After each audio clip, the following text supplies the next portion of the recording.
Welcome back to day 18, folks. If you've ever sat around with a ton of good ideas, but no real understanding of which one you should pick or why, today I'm going to show you how to make AI your ally in working through a systematized process to figure out your best ideas based on what you actually care about, making sure you're always moving forward with the right choices when you go into brainstorming. I'm Kamo, and let's get you future-proof. Quick reminder, if you haven't watched the series intro video, highly recommend you start there. Links are down below. Now, yesterday we went through and we talked to AI about how to clarify what we want with the purpose of our brainstorming and then give that result to AI so that it can help us actually create new ideas or at least get the juices flowing in our own heads for what we want to do. But that's only really half the battle when you think about it, because if you've got an incredibly powerful robot that never needs sleep that will throw logic at any problem, you can systematize this and you can really add a lot more to that process to get you much higher quality results and to make sure that you can scale it and do it a bunch of different times without having to put that same amount of effort up front. So let's talk about this through the lens we always do. What would a human need in order to do this? So first and foremost, it needs to understand the challenges and the goals that you're going for. Spoiler alert, we did that a couple days ago. Then it needs to understand, what do you actually care about the most in this? And depending on the level of depth that you went into, you might already have this, but today I'm going to show you how to get it again. And then a way to compare ideas fairly. That is what we're going to give it today. Now, fairly is highlighted here, but I want to be very clear. Fair to you. This is not some objective fair. This is your version of the criteria, and then how to balance those trade-offs. AI is pretty good at that by just throwing ideas back at each other. And there's a multiple step process that we're going to go through today on this, and I want to show that to you. So again, this is the flow that we built yesterday. Clarify your goal, already done that, and then generate new ideas. Cool. But that's not it. You really want to say, okay, clarify my ideas, but then create a grading rubric. What actually is important to me and how will I objectively, i.e. pull myself out of it? I'm too emotionally invested. I care about the name of this business or whatever it is you're brainstorming.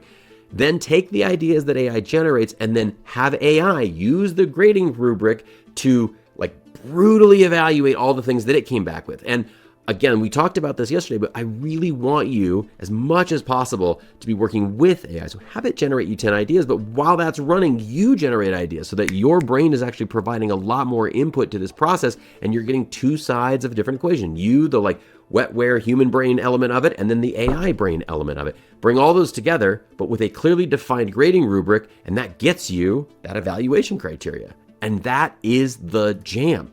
And how we're going to step this today is we're going to take all the results of what you did yesterday, right? So the why in the clarity document and then the results. We're going to put that why document in and have it generate us a custom rubric, an actual grading criteria, a way to objectively say good versus bad in the process. And we're going to then give that generated document along with the results from yesterday, and AI is now going to give us ranked output with why. And it did this a little bit yesterday, but today it's really on steroids in a good way. So let's drive into RGCOA. Here's our prompting framework today. The first part, okay, you got multiple prompts today in your prompt pack. And remember, all the prompts are free and they're down below. Evaluation criteria designer. That's the key. You're not trying to make decisions right now. You're just figuring out how do we judge the things that we're going to be throwing at this problem. I want you to, the goal is to create that rubric, and a rubric that you can give to an AI tool so it can generate and evaluate for you. The context is all the brainstorm ideas and define success challenges. It's the stuff that you generated in the first step of yesterday's video.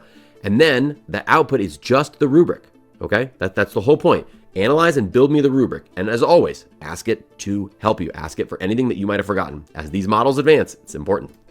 Okay, so let's go through and demo this. So first thing we're going to do is look at the first prompt. So again, be my evaluation criteria designer, help me create a scoring rubric. But I want you to look down here. So I have completed step one of the brainstorming process and I want to be very clear. All of this is copied and pasted from the example that I showed you yesterday on creating our new gym name, okay? But very critically, I just copied and pasted this in the prompt that I'm giving you today. There's also a series of start from scratchisms if you want, okay? If you don't want to have to go through that process, you can just define it right here in this prompt. This is a bit of a shortcut. So I'm just pasting that in instead of generating this new. And then here's the evaluation priorities. Again, we're going to ask this to trigger a conversation with you. But if you just already have the answers and you want to voice to text this in real time or something, go for it. Fill these out right here. You can sort of lead the witness, if you will, with these questions being answered in your prompt. But again, I'm going to let it be today so I can show you how this works. So we're going to grab this first prompt in its entirety. I am providing nothing else but that and saying go. Okay, and as you can see, this is now objectively, with just the information that I gave it about how we were setting the clarity of brainstorming yesterday, it has now built me a custom rubric. This is big, okay? With weights like clarity and memorability, 20%, creative design or creativity and originality, 20%, alignment with classical music, 20%. Like, it's giving weights to these things, okay? Now, if you read the rest of this document and you go, ooh, I actually want a higher weight, awesome. It's a great starting point. You'll copy this to a doc and download it as a PDF here in a second, but like, this is big, okay? So I've scrolled to the bottom here because it took a little while because this is pretty long. But as you can see, like, it's got everything you need. And it even, what I really like about this is it gave me a download ready rubric format that we can just grab and go with, or you can just use this to paste directly into the next prompt. So, okay, we took a look at that prompt now, and we took a look at the output. So now we have a grading rubric. Important. Copy that, put it into a Google Doc or whatever, download that as a PDF so that you can push it up going forward. But if we jump back up here, let's look at the second prompt that we're going to do now. So now we've got the grading rubric. Now we need to take the rubric and the results, and we need to evaluate them against that rubric, okay? And again, I know this is logically simple, but this is the level of detail we have to get to with AI in order to get what we want out of it. So now we've switched it. Our RG COA for this role, you're an evaluation specialist with expertise in assessment and scoring. Your goal is to use the rubric to assess the brainstormed ideas. We're going to give it the clarity doc that you made in day 17. We're going to give it the results from yesterday, and we're going to give it the rubric that we just made today. And then the output is an evaluation report with structured analysis. And as always, ask it for help. Okay, so let's jump back down and let's take a look at that second prompt. Once again, evaluation specialist, use the custom evaluation rubric that we just made. And now this is important too. Here is the evaluation rubric. It's saying you can manually put this in again. I'm trying to make these prompts as versatile for you as possible, but evaluation rubric, we're going to upload that. So I'm literally just going to change this and say, see the uploaded document for the rubric. Okay. We're going to have brainstorm ideas. Please, it's all the ideas that will be evaluated. And so again, I'm going to see uploaded document. And again, you'd probably want to say read the whole thing and all that, but we're moving quick because it's the internet and YouTube. And then evaluation parameters. You can tell it anything you want here. How many ideas do I need to identify? Again, see the uploaded document. Should I focus on finding one clear winner or multiple possible variants? Let's go multiple with one clear winner. Are there any recent developments or new information that might affect the evaluation? No. And do I need rankings with different categories or overall rankings only? Surprise me. Okay, we'll just see how this goes for right now. And the output, a detailed scoring table, individual idea assessments for each idea, provide the overall score and why, and then the top performer analysis, all right? So this is all built so that you can do as minimum as possible other than what you've already done. This is just the next logical step that you're gonna send this AI brain down to go do.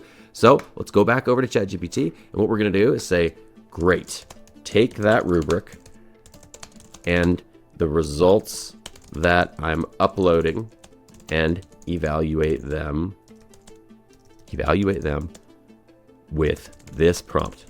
We're just going to chain this one today, okay? So again, I'm pasting that full prompt, and I'm going to upload the brainstormed ideas from yesterday.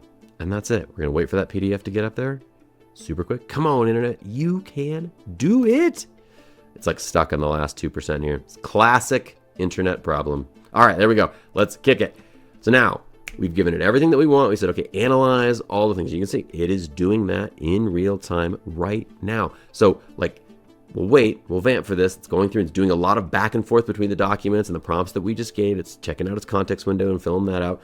And what we should expect to see is it's going to start to come out and give us those windows. All right, here we go. Here's the score entries for everything. It's going to, it's got the scoring table from each idea. Let me know when you're ready for the next step. Oh yeah, go ahead with all steps. So it got the criteria, it built the table, but it didn't populate anything. Again, AI can, kind of do some weird stuff from time to time. We're staying in the same prompt right now instead of starting a new one. So it's fine that it goes through and do this. Again, you're wanting to have a conversation with this as much as possible. All right. So the hope here is that what it's going to do is it's going to give us back a full criteria of all those ideas for all the different classical gym names that we wanted to do yesterday. So here we go. Now it's actually got a score. And as you can see, it stack ranked them. So it thinks Allegro fit, and then Ritmo strength, followed by Forte physique, Sonata strength, Symphony strong, It's just going to run through all those. And it's going to say, here's the key findings. Here's what we think is the best one and why. All right. It's going to go through top ranked, overall scores, strengths, areas for improvement. And this, again, this is objective. This is based on trained on the internet. I don't know who your target audience is, but you can actually, change the role to say you're that's in particular demographic. You can do deep research to pull stuff back in, but it's just going to go through. It's going to do all this for you. Now you've got a systemic way to go through and clarify what you want to do, have it generate results that can be judged against a rubric, and then you can automate this at scale, and it will take no time whatsoever for you to do this once you get it set up for the very first time. Now, important, how do we make this way more advanced? And this one's interesting, right? So first and foremost, you can use AI, I should have capitalized that I, that's my bad, to self-evaluate itself and the process. I have an extra prompt in the prompt doc. Again, prompts are free. The link is down below. In the prompt doc that allows you to now take it one step further and say, I really liked these ideas. I agree or disagree with your evaluation. Also, tell me how I can make this process a little better based on my feedback on the process. And it will self-improve. It will tell you how to make the prompts better, tell you what to modify, tell you how to make it more uniquely you and for your situation. Highly recommend you try this out. This is going to open your brain a little bit to how you can just really dial in and customize each of these steps for the brainstorming process. And then iterate it and customize it for your role. If you're brainstorming for a personal project versus brainstorming for a professional project, like we talked about a little bit in the prompt yesterday, you may need to take different steps. You may need to have a different process that you go through for that. And this last one, and this is where things get big, you can automate this with voice to text notes. So I have an automation that I've built in make.com. We go deeply into this in the community and in the AI training courses that I do. So if you want to know more about this, I highly recommend you check out those links below to the community with Kamo and my next AI training course. But basically, I will open my phone, I will go to the voice recorder app, which allows me to export to a Google Doc. And then I have a trigger that watches for a new Google document from a voice note, and it already knows what I'm doing. I've got a little AI filter in there that knows exactly which path to put it down. But my brainstorming process is completely automated by me just talking and hitting save. That's it. And that's where things get really powerful. I have a very dialed in format for this of, YouTube video ideas or posts that I want to make on social media or things I want to talk about with friends, all those things. And it's completely automated now. All I have to do is talk for a couple minutes, hit go, and it emails me the results, which is phenomenal. Cannot stress how awesome that is. And that's really trivial to set up, like 30 minutes maybe to get that up and running to where you can use it and start refining it. So lots of stuff. We covered a bunch. Put those comments down below. I want to know what you think about this. I want to know what you would make better in this process. And I can't wait for tomorrow. Tomorrow we're going to talk about troubleshooting. And I don't just mean oh, I got a problem. I mean, using AI to 95% reduce the amount of time it takes you to troubleshoot problems. This is not super intuitive, but I'm going to show you a couple different ways that you can go through and make troubleshooting with AI the coolest thing you've ever done and a massive time saver for you. So can't wait to show it to you. See you tomorrow for day 19.